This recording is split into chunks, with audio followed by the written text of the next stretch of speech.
Ce dossier débute avec l'interpellation de 2 individus qui arrivaient ici en Martinique, chacun étant en possession de bagages contenant au total 40 kg de résine de cannabis.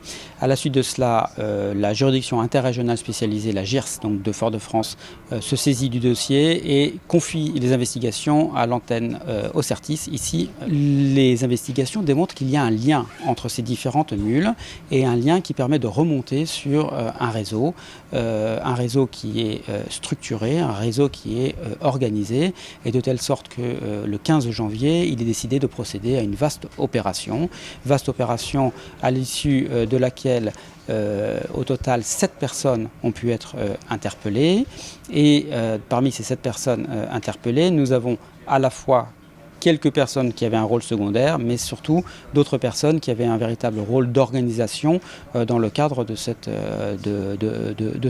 trafic.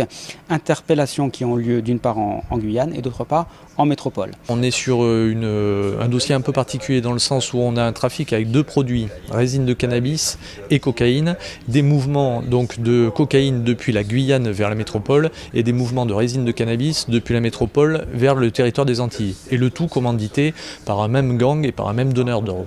Ce qui a été inattendu, c'est que la veille du déclenchement donc, de la phase d'interpellation, le principal commanditaire a été abattu sur Cayenne, dans un quartier sensible et dans des circonstances qui s'apparentent à un règlement de compte entre trafiquants de stupes. Depuis la création du détachement Ocertis sur Cayenne, c'est 4 ou 5 réseaux qui ont été démantelés, des réseaux bien structurés, importants.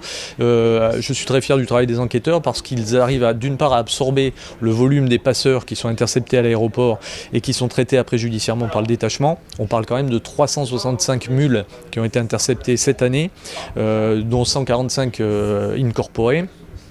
Donc c'est un volume très important et on parvient quand même à démanteler des réseaux, c'est-à-dire à agir quand même durablement dans la lutte contre le trafic de stupes implanté sur Guyane. Voilà.